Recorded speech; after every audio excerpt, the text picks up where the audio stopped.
Media Patel Prahlad भाई। दोस्तों, पिछले 6 महीने में इस देश में कितने लोग, लाखों लोग कैसे तबाह हो गए और कितना नुकसान इस देश को हो गया, अगर मैं ये आंकड़ा बताऊंगा तो पांव के नीचे से जमीन निकल जाएगी। और अगर इन सबके पीछे जो बाजार में खेल हुआ, ये मैं आपके सामने फैक्ट रखूंगा तो वाकई आप हैरान हो जाएंगे। लेकिन मैं चाहता हूं कि पहले आप एक छोटी सी बात समझ लें, तो फिर ये सारा खेल आसानी से समझ में आ जाएगा। मान लीजिए कोई बड़ा आदमी या कोई बड़ा नेता जिसकी बाजार में साख हो, वो आपसे कहता है कि साहब चावल इस वक्त 50 रुपए किलो है, आप खरीद लीजिए जितना खरीद सकते हैं, क्योंकि 2 महीने बाद चावल जो है वो महंगा होने जा रहा है। और आप चावल खरीद लेते हैं बड़े आदमी के कहने पर, और 2 महीने बाद वो जो 50 रुपए का चावल है वो 250 रुपए पहुंच जाता है। इंश्योरेंस कंपनी और आपकी देखा देखी फिर बाकी लोग भी खरीदने लगते हैं, होड़ लग जाती खरीदने वालों की, और चावल जो है वो 250 रुपए से, डिमांड की वजह से 250 रुपए से उठकर 400 रुपए तक पहुंच जाता है। और फिर एक दिन इशारा होते ही आप चावल बेच देते हैं, यानी 400 रुपए के रेट पे आप चावल बेच देते हैं, और फिर कुछ दिन के बाद चावल 400 से घटकर 250 से फिर 50 रुपए पहुंच जाता है। कहानी का मतलब यह है कि जिन्होंने पहला चावल खरीद लिया, आप जैसों ने, उन्होंने लाखों करोड़ों रुपए कूट दिए। जिसने जितना पैसे का खरीदा उतना ही ज्यादा मुनाफा, और जिन लोगों ने बाद में खरीदा वो लुट गए, तबाह हो गए। अब दोस्तों, 50 रुपए का चावल, फिर 250 रुपए का चावल, फिर 400 रुपए के कम पैसा बना गए। आ ही रही है 50 से 250, 250 से 400, और फिर वापस 50 पे।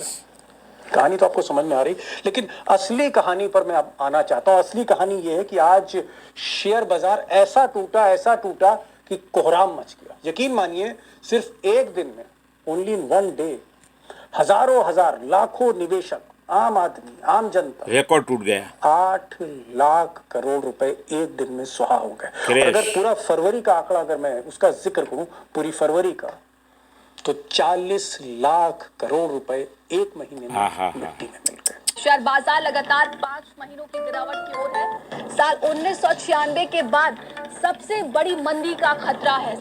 अब दोस्तों, असली कहानी पर आते हैं। असली कहानी यह है कि लोकसभा चुनाव के नतीजों से पहले, 4 जून को नतीजे आए थे पिछले साल, उससे कुछ दिन पहले अमित शाह, मोदी जी के चाणक्य ने कैमरे पर कहा, टीवी चैनल्स पे कहा, पत्रकारों को कहा, संदेश दिया देश को कि भाई शेयर मार्केट में अगर आप इंटरेस्टेड हैं तो शेयर खरीद लीजिए, क्योंकि 4 जून के बाद मार्केट बूम करने जा रहा है। मार्केट बूम करेगा। सुनिए, तो 6 जून के पहले आप बाय कर लेना, 4 जून के पहले वो शूट अप करेगा। अब 2-4 दिन के बाद मोदी जी, प्रधानमंत्री, उन्होंने भी टीवी के एक इंटरव्यू में कहा कि भाई शेयर मार्केट में अगर आप शेयर खरीदते हैं तो 4 जून के बाद, यानी जिस दिन नतीजे आएंगे उस दिन मार्केट रिकॉर्ड तोड़ेगा, मार्केट बूम करेगा। 4 जून जैसा आपने कहा, जिस दिन चुनाव का नतीजा आएगा, आप उस हफ्ते भर में देखना, यानी भारत का स्टॉक मार्केट थक जाएंगे। अब जो बात मैंने आपसे कही उसको जरा थोड़े अच्छे तरीके से ग्राफ के साथ, फैक्ट्स के साथ राहुल गांधी ने देश को समझाया। जरा राहुल गांधी की भी सुन लीजिए।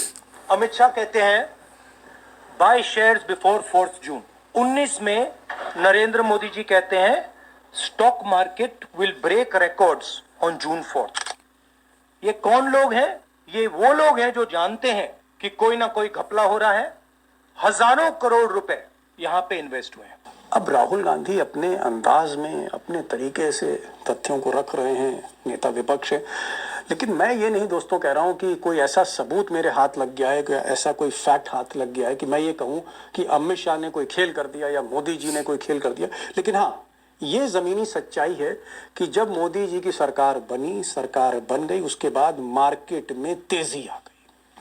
तमाम निवेशक जो है वो शेयर खरीदने लगे, मार्केट बढ़ने लगा, और लोग कुछ ऐसे भी थे जो लालच में अपने जेवर बेचने लगे, अपनी जमीनें बेचने लगे, अपने फिक्स डिपॉजिट एफडी तुड़वाकर बैंक से वो पैसा शेयर मार्केट में लगाने लगे। एक होड़ मच गई हिंदुस्तान में। और आप कह सकते हैं कि सितंबर आते आते जैसे मार्केट में हिंदुस्तान के बूम आ गया।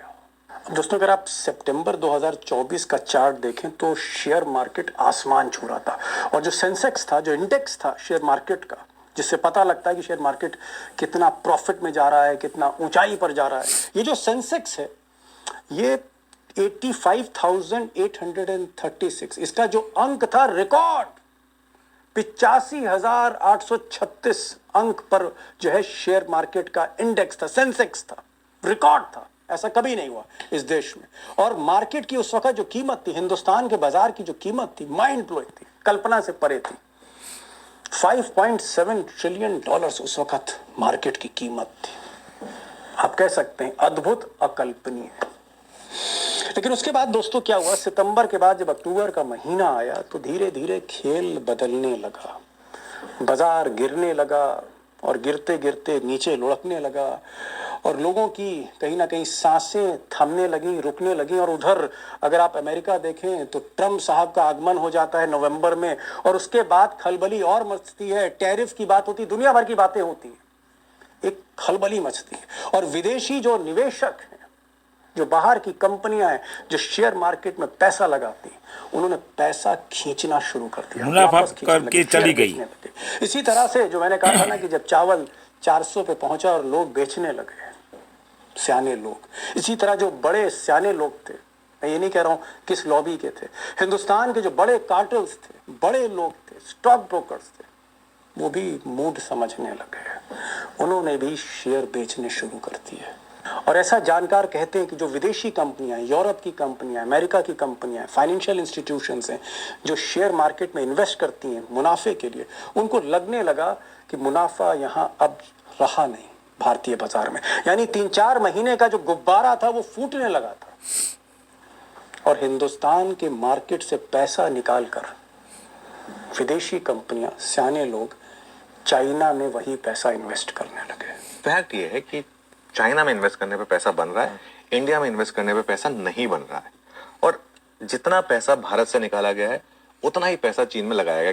अब क्योंकि ट्रंप आ चुके थे, और ट्रंप की शपथ के बाद ट्रंप ने जिस तरह से हिंदुस्तान के साथ बर्ताव किया, उन्होंने हिंदुस्तान के एक्सपोर्ट्स पर टैरिफ, ज़्यादा से ज़्यादा टैक्स लगाने की बात की, और भी बहुत से उन्होंने डिसीजन लेने शुरू कर दिए। उससे जहां दुनिया के बाजार में एक तरह से आप कह सकते हैं कहीं ना कहीं खलबली थी, भारत में उससे ज़्यादा खलबली थी। और जिस स्पीड से भारत से शेयर बाजार से पैसा निकाला जा रहा था, निकासी हो रही थी, उसमें और ज़्यादा रफ्तार आई, और बड़े पैमाने पर आप कह सकते हैं जो पैसा था वो हिंदुस्तान के मार्केट से चीन के मार्केट में निवेश होने लगा। और फरवरी आते आते तो दोस्तों रिकॉर्ड टूट गया।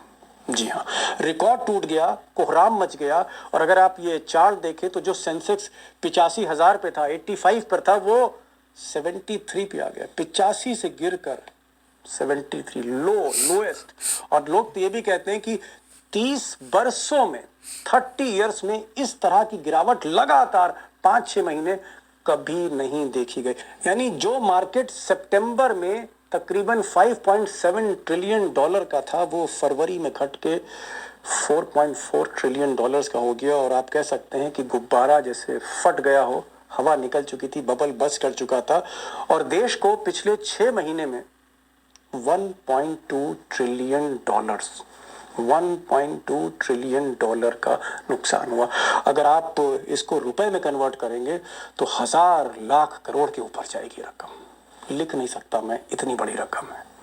अब दोस्तों सच्चाई यह है कि किसी ने अगर शेयर मार्केट में 10,000 रुपये लगाया हो या 1 लाख रुपए लगाया हो, और इस तरह की जनता करोड़ों में, नुकसान सबको ही हुआ है, सबको ही हुआ है, सबकी जेब कहीं ना कहीं कटी है। हमारे देश में जो आंकड़े बताते हैं 10 करोड़ से ज़्यादा जो है वो शेयर मार्केट में निवेशक हैं। अगर आप म्यूचुअल फंड्स लेते हैं तो फिर ये संख्या और बढ़ जाती है। और जो लोग LIC वगैरह, लाइफ इंश्योरेंस वगैरह में इन्वेस्ट करते हैं, तो फिर अगर ये सारी अगर मैं गिनती करूं तो बहुत ज़्यादा हो जाती है। कुल मिलाकर मैं ये कहना चाह रहा हूं कि अगर शेयर मार्केट इतना नीचे आ गया है या उसका बबल बस्ट हो गया है, तो ये आपकी जेब पर भी असर करेगा, मेरी जेब पर भी असर करेगा। देश की जो आर्थिक स्थिति है वो और बदतर होगी। और जो रुपए की कीमत है, रुपए की जो कीमत है डॉलर के मुकाबले, हो सकता है 100 पार कर जाए, 125 पार कर जाए। और अगर रुपया इस तरह से गिरता है डॉलर के मुकाबले, तो महंगाई आप समझ लीजिए वो आपके चौखट तक पहुंचने वाली। क्या होगा, क्या होने जा रहा है और इसका इम्पैक्ट क्या है, और क्या वाकई कोई खेल हुआ है? एक गुब्बारा फुलाया गया और बाद में उसको बस्ट कर दिया गया, कि ऐसा कुछ खेल हुआ है? कुछ बड़े लोग थे इसके पीछे। मैंने आज 2 एक्सपर्ट्स को बुलाया है, दोनों को बड़ा गौर से सुनिएगा। मैंने उनसे पहले तो गुजारिश की कि टेक्निकल बातें नहीं होंगी, आसानी से चीज़ों को, फैक्ट्स को सामने रखिए। एक साहब प्रोफेसर हैं शेयर मार्केट के, प्रोफेसर अखिल स्वामी, और एक साहब शेयर मार्केट की जांचें करते हैं, सुप्रीम कोर्ट में याचिकाएं दर्ज करते हैं, कई लोगों के खिलाफ एक्शन करवा चुके हैं। रिलायंस जैसी कंपनी हो या फिर सेबी का चेयरमैन हो, किसी को उन्होंने बख्शा नहीं। अरुण अग्रवाल, तो अरुण साहब भी होंगे बेंगलोर से और अखिल स्वामी साहब होंगे दिल्ली से। दोनों को सुनिए, गौर से सुनिए। मेरा सवाल ये, मैंने प्रधानमंत्री को चुनाव के नतीजे आने से पहले सुना, मोदी जी को और अमित शाह को, कि भाई शेयर मार्केट में शेयर खरीदिए क्योंकि ये शेयर बूम करेगा। पहली बार प्रधानमंत्री कह रहा है, और सही बात, हमने भी कुछ 2-4 शेयर तो खरीदे। मैं आज ऑडियंस के सामने स्वीकार करता हूं, हमने भी बहुत कम पैसे के 1-1.5 लाख रुपए के शेयर हमने भी खरीद दिए, और वो बढ़ भी गए स्वामी साहब, वो बढ़े भी, लेकिन एकदम से मुंह के बल गिर भी गए वो पिछले 3 महीने में। तो हमें तो नुकसान हो गया, हालांकि नुकसान बहुत ज्यादा नहीं था, लेकिन 30-40 हजार रुपए नुकसान हमें प्रोफेसर साहब हो गया। मैं कह रहा हूं कि एकदम से शेयर मार्केट में उछाल आया और फिर एकदम से पहाड़ के नीचे गिरा।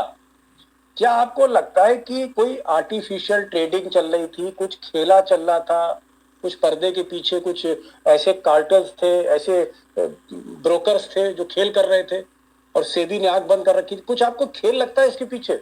नहीं, देखिए दीपक जी, खेल तो है। देखिए वास्तविकता क्या है, वास्तविकता यह है, अभी भी देश की जनता को 80% को ये बात समझ में नहीं आ रही है कि दे आर ऑल्सो अफेक्टेड। उनको भी बहुत तगड़ा, वही केवल सोच रहे हैं जो लोग शेयर मार्केट में इन्वेस्टेड थे या म्यूचुअल फंड में इन्वेस्टेड थे, केवल उनको नुकसान हो रहा है। भारतवर्ष के 100% लोगों को नुकसान हो रहा है, अभी उनको समझ में नहीं आ रहा। मैं समझाने का प्रयास करता हूं। देखिए, पहली बात तो यह है कि जिन ने LIC की पॉलिसी ले रखी है, वो LIC की पॉलिसी में LIC आपको पैसा किस चीज पे देता है, कैसे बोनस देता है? पैसे को मार्केट में लगाता है, कमाता है और देता है। अगर मार्केट क्रैश कर गया और वो पैसा नहीं कमा पाए तो आपका पैसा वापस कैसे होगा? नंबर एक। नंबर 2 समझिए, रिलायंस इंडस्ट्री का टोटल मार्केट कैपिटलाइजेशन आज से 6 महीने पहले 20 लाख करोड़ का था जी। 20 लाख करोड़ में से 40% की शेयर होल्डिंग मुकेश अंबानी की थी। इसका माने 8 लाख करोड़ की नेटवर्थ मुकेश अंबानी की केवल रिलायंस इंडस्ट्री के शेयर की थी, उसमें 20% की गिरावट आ गई। इसका मतलब यह है कि 8 लाख करोड़ में 20% कितना होता है? 1,60,000 करोड़। मुकेश अंबानी साहब का 1,60,000 करोड़ का खुद का नुकसान हो गया। अब सोचिए, अब ट्राई टू अंडरस्टैंड। अब मैं बात कर रहा हूं 100% लोग कैसे इफेक्ट हुए। 100% लोग ऐसे इफेक्ट हुए, अगर आज मुकेश अंबानी को या टाटा को या बिरला को 1 लाख करोड़ का कोई नया प्रोजेक्ट लगाना हो, 1 लाख करोड़ का पूरा लोन बैंक तो दे नहीं देगा जी। उसके लिए इक्विटी में आपको शेयर मार्केट से पैसा उठाना होगा। आज शेयर मार्केट से लोग भाग नहीं पा रहे हैं, वो नया क्या लगाएंगे? इसका माने हिंदुस्तान के अंदर अब नया प्रोजेक्ट नहीं लगेगा। तो ओ माय गॉड, अगर किसी भी इकोनॉमी के, आप कहना क्या चाह रहे हैं? आप ये अखिल साहब, आप ये कहना चाह रहे हैं कि 1 महीने में, फरवरी के महीने में, अगर हमें शेयर मार्केट के क्रैश से 40 लाख करोड़ रुपया लुट गया, 40 लाख करोड़, तो क्या देश कंगाली की तरफ बढ़ रहा है? देश की अर्थव्यवस्था को बार बार तमाचा लग रहा है? क्या कहना चाह रहे हैं?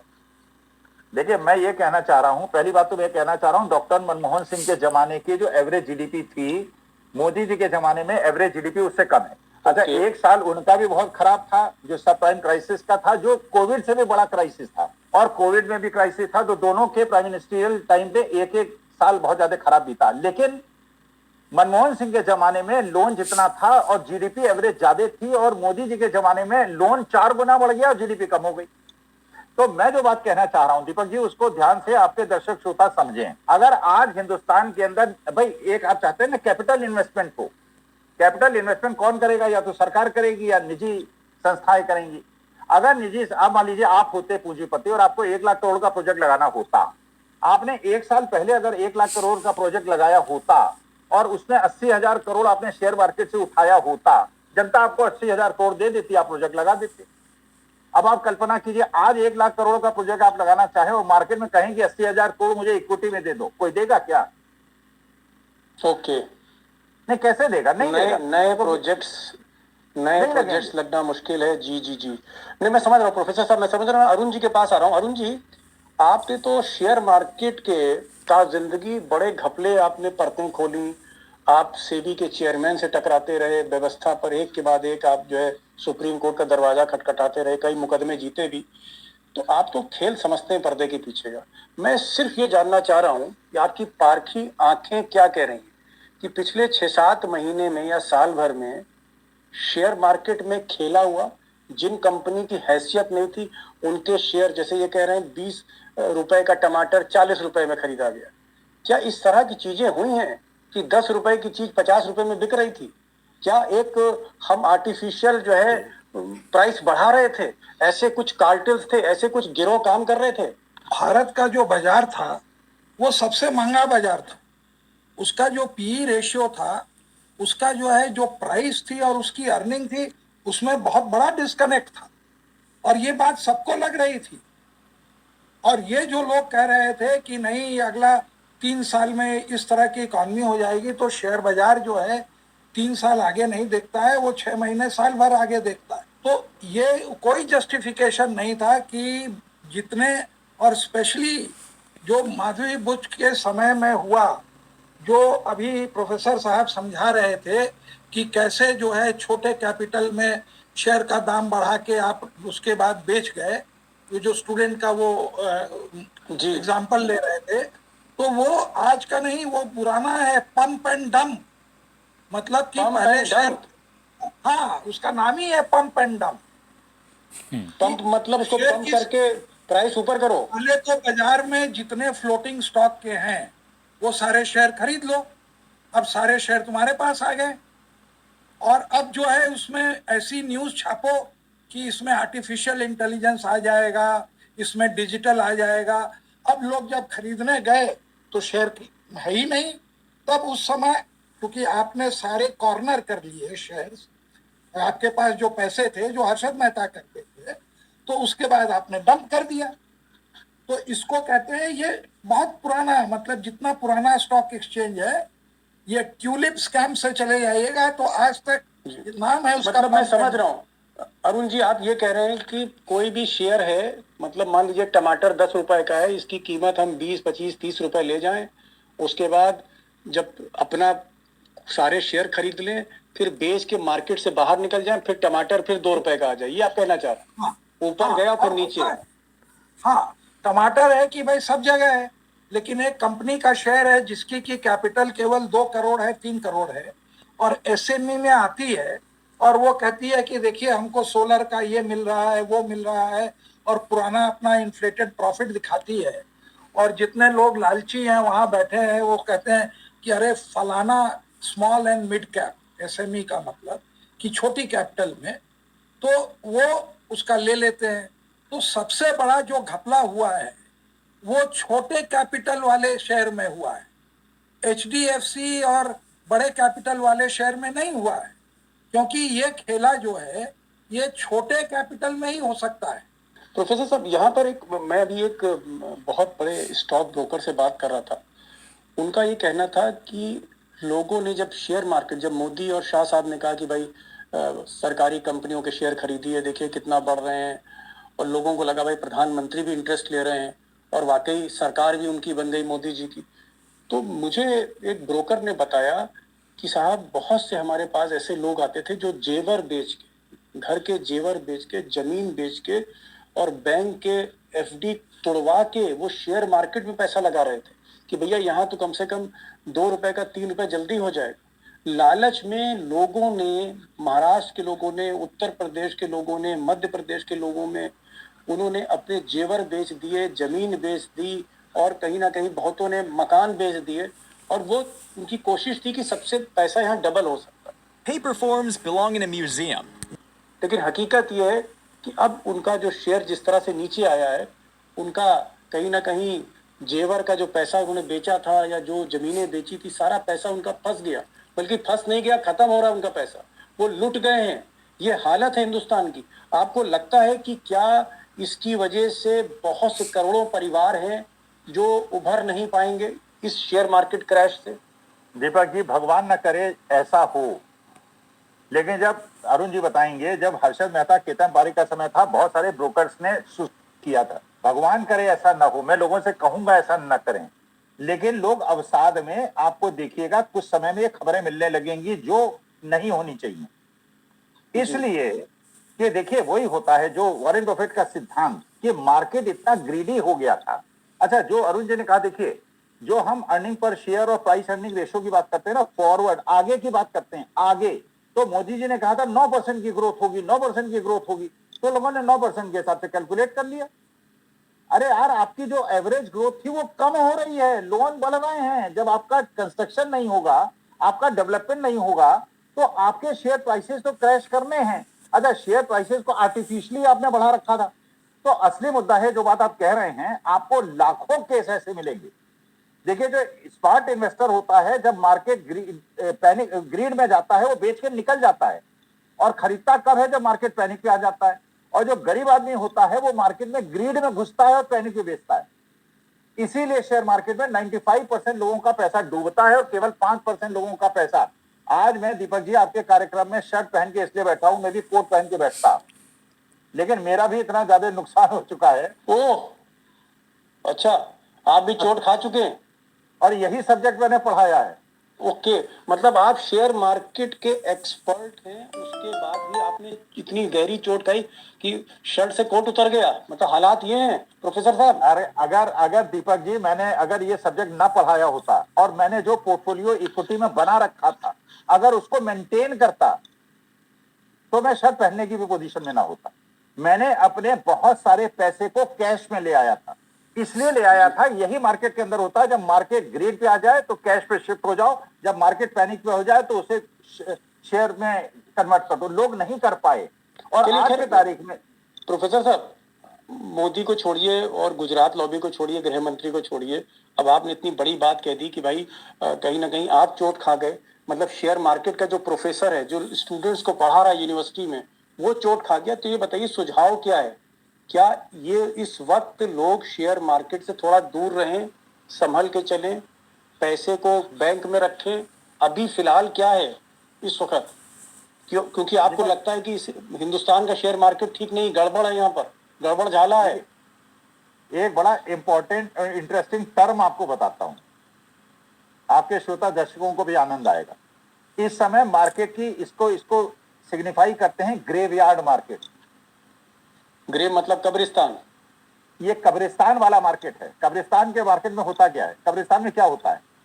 जो कब्रिस्तान में चला गया वो निकल नहीं पाता, और जो कब्रिस्तान के बाहर रहता है वो जाना नहीं चाहता। इसका माने जो शेयर मार्केट में ऑलरेडी है वो निकल नहीं सकता, क्योंकि वो लॉस में बैठा है, और जो बाहर बैठा है वो घुसना नहीं चाहता। ये ग्रेवयार्ड मार्केट है।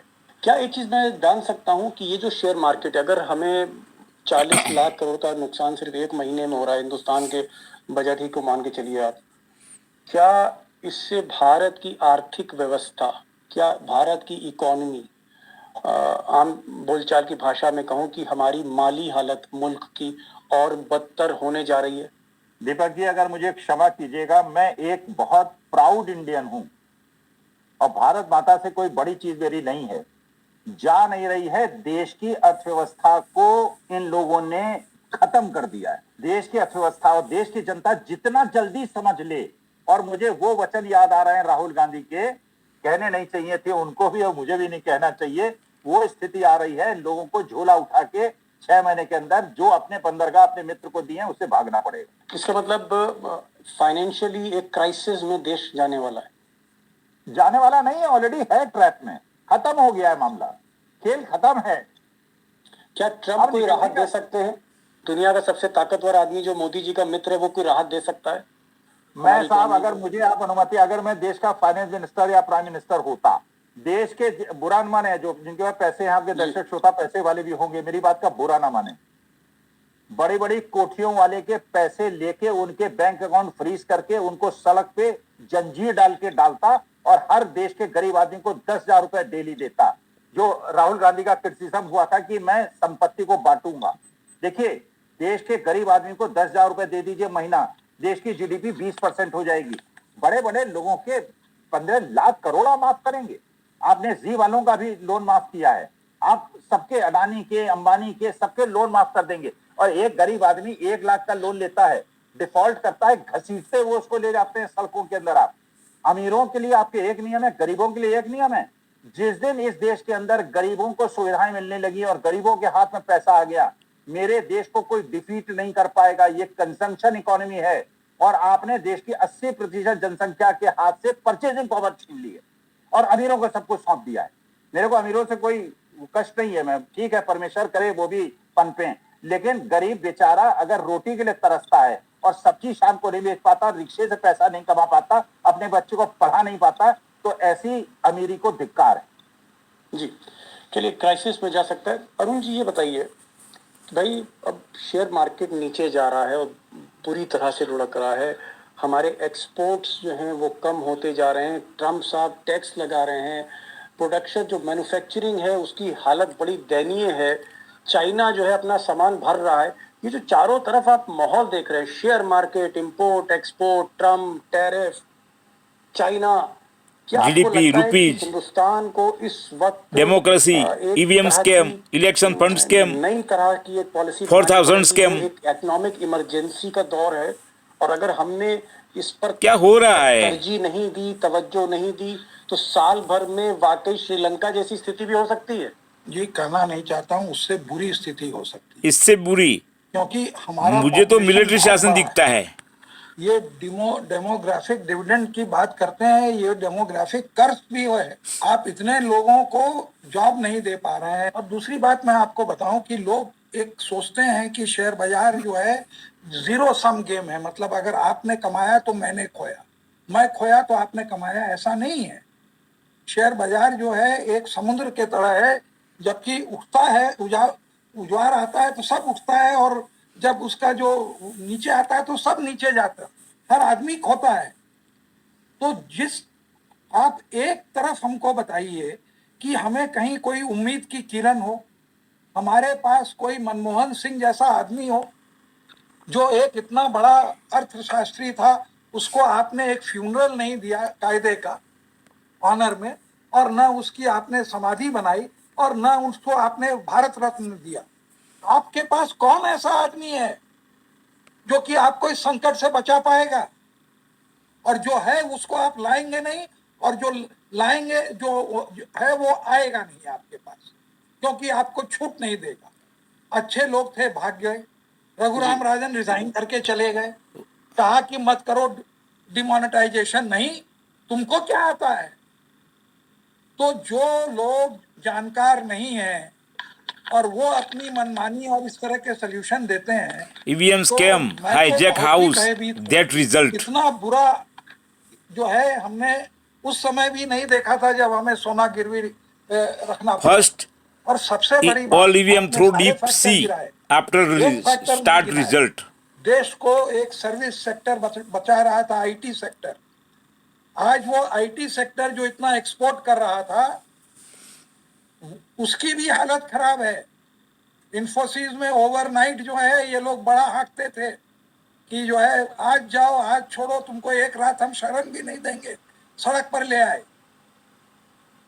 कहाँ से आपको पैसे आएंगे बताइए? मतलब आप कह रहे हैं जो बड़ी कंपनियां हैं, टीसीएस है, विप्रो है, इन्फोसिस है, टेक महिंद्रा, सबकी हालत खराब है।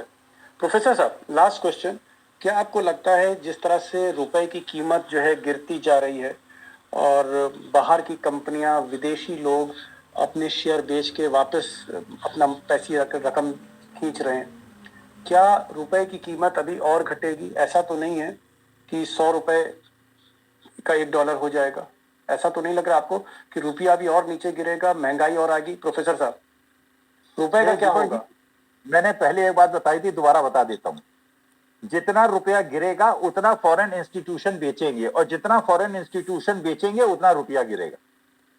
तो रुपया तो गिरता रहेगा, और फॉरेन इंस्टीट्यूशन इसलिए बेचते रहेंगे कि अगर उनको यहाँ 25% का भी रिटर्न मिला इंडिया में, और 25% हमारा रुपया कमजोर हो गया, तो उनको 0 का रिटर्न मिलेगा।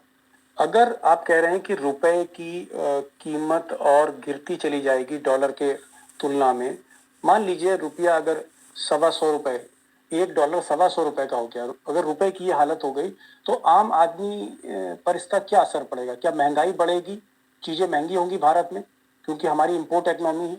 अरे आप ये समझ लीजिए दीपक जी, जो श्रीलंका में हुआ था उससे दुगनी बुरी स्थिति हो जाएगी। हम लोग लोन रिपे नहीं कर पाएंगे, हम जो फॉरेन लोन हमने दे रखे हैं उसको रिपे नहीं कर पाएंगे, हम बैंकरप्ट हो जाएंगे। वो हमारे द्वीप हमसे खरीदने की बात करेगा, जो उन्होंने श्रीलंका में किया, और उसके बाद चीन ने उनके ऊपर कब्जा एक तरह से उनकी इकोनॉमी में कर लिया। मैं तो मिलिट्री शासन देख रहा हूँ, फॉरेन करेंसी लोन ले रखे हैं, उनकी कीमत अगर डबल हो जाएगी और आपकी जीडीपी घट रही है तो उसको रिपे, जो बार बार एग्जाम्पल दीपक जी लेता हूं, आपकी तनख्वाह 1 लाख रुपए, खर्चा है 80,000 रुपए, बढ़िया काम चल रहा है। अब आपकी इनकम 1 लाख से हो गई 80,000 रुपए, 5 करोड़ का लोन आपने ले लिया, क्या होगा? बैंक वाले घसीट के ले जाएंगे, एक दिन वही होगा। रुपए की कीमत अगर और घटेगी, या यूं कह लीजिए डॉलर के मुताबिक अगर रुपया 100 रुपए 125 रुपए का आंकड़ा पार करता है तो स्थिति और खराब होंगी। प्रोफेसर अरुण का कहना है कि भाई हमारे जो इंपोर्ट एक्सपोर्ट हैं इस पर भी बहुत असर पड़ रहा है और हमारे पास काबिल लोगों की कमी है। अगर मनमोहन सिंह जैसे लोग अगर आज फिनेंस मिनिस्ट्री संभाल रहे होते तो हो सकता है कोई रास्ता निकलता। और उधर ट्रंप जो है आग तरेरे बैठे हुए हैं। 2 अप्रैल से अगले महीने से वो हाई टैक्स लगाने जा रहे हैं भारतीय उत्पादन पर, उसका भी हमें चोट लगेगी। शेयर मार्केट के अंदर घपले हैं, वहां पर हर्षद मेहता छोटे छोटे हर मोड़ पे बैठे हुए हैं, वो भी घपला कर रहे हैं। ईवीएम स्कैम तो ज्यादा इफेक्ट कर गई, जीडीपी गई, आदमी है उसने करेंसी गई, कहीं ना कहीं अपनी जमीन बेच दी, किसी ने जेवर बेच दिया और शेयर मार्केट में पैसा लगा लिया। आज लोकल लोगों के पास पैसा नहीं है, यानी लोकल मार्केट में पैसा नहीं है कि वो शेयर खरीद सके, नए बायर्स नहीं है शेयर मार्केट में आज की तारीख में। और अमेरिकन और यूरोप की जो बड़ी कंपनियां वो शेयर बेच बेच के वापस जा रहे हैं। तो ऐसी स्थितियां हैं, इसमें बहुत ही चैलेंजिंग है और मुझे लगता है कि इस चैलेंज का कैसे सामना करते हैं। फिर मैं इन दोनों मेहमानों को बहुत टाइम लगेगा, मैं कहूंगा कि एक संकट की स्थिति है, एक आग का दरिया है और डूब के जाना, ऐसी स्थिति है इस वक्त हिंदुस्तान की। बचने का तो कोई तरीका दिखता नहीं। और अरुण साहब आप आए, आपने बातें रखी, कुछ बातें तल्ख थी और कुछ बातें बहुत गहरी थी। मैं चाहूंगा कि जो चीज समझना है उसको रिटैप कर लीजिए, फिर से सुनिए।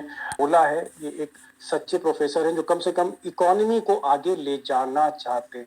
और सबसे बड़ी बात, शेयर मार्केट से थोड़ा दूर रहिए, क्योंकि प्रोफेसर साहब जो शेयर मार्केट की क्लासेस लेते हैं यूनिवर्सिटीज में, ये भी कह रहे हैं कि मैं इस दौर में चोट खा गया, मैं भी चोट खा गया। तो बहरहाल कई संकेत भी हैं, कई वार्निंग्स भी हैं, आगाह भी कर रहे हैं। प्रोफेसर साहब, thank you so much for these words of wisdom